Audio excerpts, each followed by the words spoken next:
Hi hello ಸ್ನೇಹಿತರೆ, ನಿಮ್ಮೆಲ್ಲರಿಗೂ cultural valley YouTube ಚಾನಲ್ಗೆ ಸ್ವಾಗತಿಸ್ತಾ ಸ್ನೇಹಿತರೆ, ನಾವಿವತ್ತು ರಾಮನಗರ ಹತ್ರ ಇರ್ತಕ್ಕಂಥ SRS ಬೆಟ್ಟ ಅಂತ ಏನು ಕರೀತಾರೆ, ರೇವಣಸಿದ್ದೇಶ್ವರ ಬೆಟ್ಟ ಅಂತ ಏನು ಕರಿತೀವಿ, ಅಲ್ಲಿಗೆ ಬಂದಿದ್ದೀವಿ ಸ್ನೇಹಿತರೆ.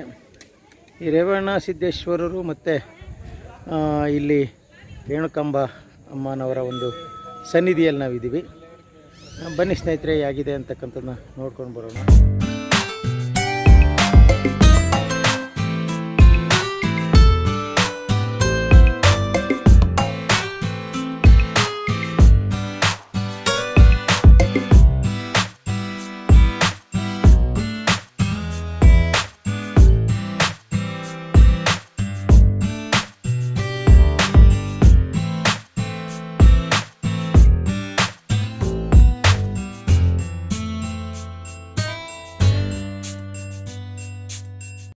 ರೇವಣಸಿದ್ದೇಶ್ವರರು ಹಿಂದೂ ಧರ್ಮದ ಶೈವ ಸಂಪ್ರದಾಯದ ಶ್ರೇಷ್ಠ ಸಂತರಲ್ಲಿ ಒಬ್ಬರೆಂದು ಪರಿಗಣಿಸಲಾಗಿದೆ.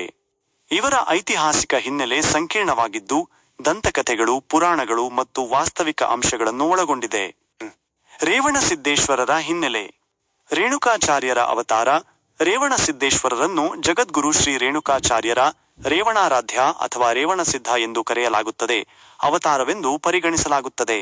ಶಿವನ ಆಜ್ಞೆಯ ಮೇರೆಗೆ ಭೂಮಿಯಲ್ಲಿ ಭಕ್ತಿಯನ್ನು ಹರಡಲು ರೇಣುಕಾಚಾರ್ಯರು ಭೂಮಿಗೆ ಅವತರಿಸಿದರು ಎಂದು ಹೇಳಲಾಗುತ್ತದೆ.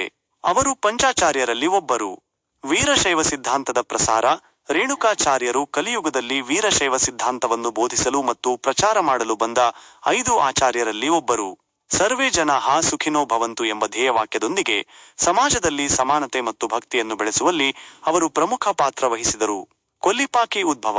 ರೇಣುಕಾಚಾರ್ಯರು ಹೈದರಾಬಾದ್ ಬಳಿಯ ಕೊಲ್ಲಿಪಾಕಿ ಕ್ಷೇತ್ರದ ಸೋಮೇಶ್ವರ ಲಿಂಗದಿಂದ ಉದ್ಭವಿಸಿದರು ಎಂದು ಹೇಳಲಾಗುತ್ತದೆ.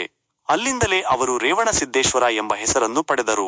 ರಾಮಾಯಣ ಕಾಲದ ನಂಟು. ಕೆಲವು ಗ್ರಂಥಗಳ ಪ್ರಕಾರ ರೇವಣಸಿದ್ದೇಶ್ವರರು ರಾಮಾಯಣದ ಕಾಲದಲ್ಲಿಯೂ ಇದ್ದರು.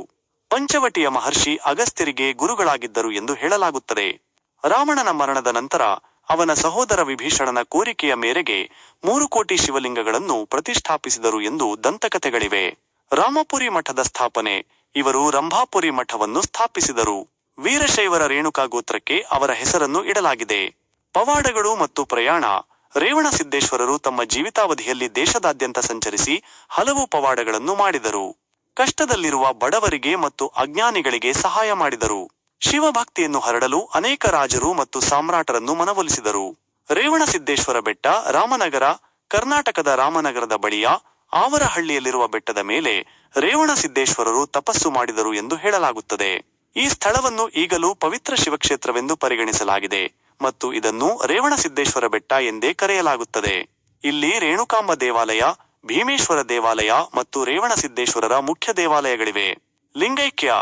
ಶಿವನ ಇಚ್ಛೆಯಂತೆ ರೇವಣಸಿದ್ದೇಶ್ವರರು ಕೊಲ್ಲಿಪಾಕಿ ಕ್ಷೇತ್ರದಲ್ಲಿ ಲಿಂಗೈಕ್ಯರಾಗಿ ಕೈಲಾಸವನ್ನು ತಲುಪಿದರು ಎಂದು ನಂಬಲಾಗಿದೆ. ಸಂಕ್ಷಿಪ್ತವಾಗಿ ಹೇಳುವುದಾದರೆ, ರೇವಣಸಿದ್ದೇಶ್ವರರು ಒಬ್ಬ ಮಹಾನ್ ಶೈವ ಸಂತ. ಅವರು ವೀರಶೈವ ಸಂಪ್ರದಾಯದ ಪ್ರಸಾರಕ್ಕೆ ಮತ್ತು ಭಕ್ತಿಯನ್ನು ಹರಡಲು ತಮ್ಮ ಜೀವನವನ್ನು ಮುಡಿಪಾಗಿಟ್ಟರು. ಅವರ ಕುರಿತಾದ ಐತಿಹಾಸಿಕ ಮಾಹಿತಿ ಪುರಾಣಗಳು, ದಂತಕಥೆಗಳು ಮತ್ತು ಭಕ್ತರ ನಂಬಿಕೆಗಳಿಂದ ಕೂಡಿದೆ. ಕರ್ನಾಟಕದ ಹಲವೆಡೆ ಅವರ ಹೆಸರಿನಲ್ಲಿ ದೇವಾಲಯಗಳು ಮತ್ತು ಮಠಗಳಿವೆ.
ರೇವಣಸಿದ್ದೇಶ್ವರ ಬೆಟ್ಟವು ರಾಮನಗರ ಜಿಲ್ಲೆಯ ಪ್ರಮುಖ ಧಾರ್ಮಿಕ ಮತ್ತು ಪ್ರವಾಸಿ ತಾಣಗಳಲ್ಲಿ ಒಂದಾಗಿದೆ.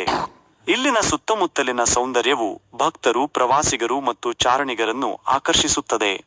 ಪ್ರಾಕೃತಿಕ ಸೌಂದರ್ಯ. ಏಕಶಿಲಾಗಿರಿ. ರೇವಣಸಿದ್ದೇಶ್ವರ ಬೆಟ್ಟವು ದಕ್ಷಿಣ ಕರ್ನಾಟಕದ ಒಂದು ಸುಂದರ ಏಕಶಿಲಾಗಿರಿಯಾಗಿದೆ. ಇದು ಅತ್ಯಂತ ಕಡಿದಾಗಿದ್ದರೂ ಬೆಟ್ಟದ ಮೇಲೆ ಏರಲು ಸುಲಭವಾದ ಮೆಟ್ಟಿಲುಗಳನ್ನು ನಿರ್ಮಿಸಲಾಗಿದೆ. ಹಸಿರು ಹೊದಿಕೆ. ಬೆಟ್ಟದ ಸುತ್ತಲೂ ಹಚ್ಚ ಹಸಿರಿನ ಪ್ರಕೃತಿ ಕಣ್ಮನ ಸೆಳೆಯುತ್ತದೆ. ತೆಂಗು, ಮಾವು ಮತ್ತು ಬಾಳೆ ತೋಟಗಳು ಜೊತೆಗೆ ರಾಗಿ ಮತ್ತು ಭತ್ತದ ಪೈರುಗಳು ಬೆಟ್ಟದ ವಿಹಂಗಮ ನೋಟಕ್ಕೆ ಮತ್ತಷ್ಟು ಮೆರುಗು ನೀಡುತ್ತವೆ. ಕಣ್ಮನ ಸೆಳೆಯುವ ದೃಶ್ಯ. ಬೆಟ್ಟದ ಮೇಲಿನಿಂದ ರಾಮನಗರ ಮತ್ತು ಚನ್ನಪಟ್ಟಣ ತಾಲೂಕಿನ ಕೆಲವು ಗ್ರಾಮಗಳ ಸುಂದರ ದೃಶ್ಯವನ್ನು ನೋಡಬಹುದು. ಸೂರ್ಯೋದಯ ಮತ್ತು ಸೂರ್ಯಾಸ್ತದ ಸಮಯದಲ್ಲಿ ಇಲ್ಲಿನ ನೋಟವು ಅದ್ಭುತವಾಗಿರುತ್ತದೆ.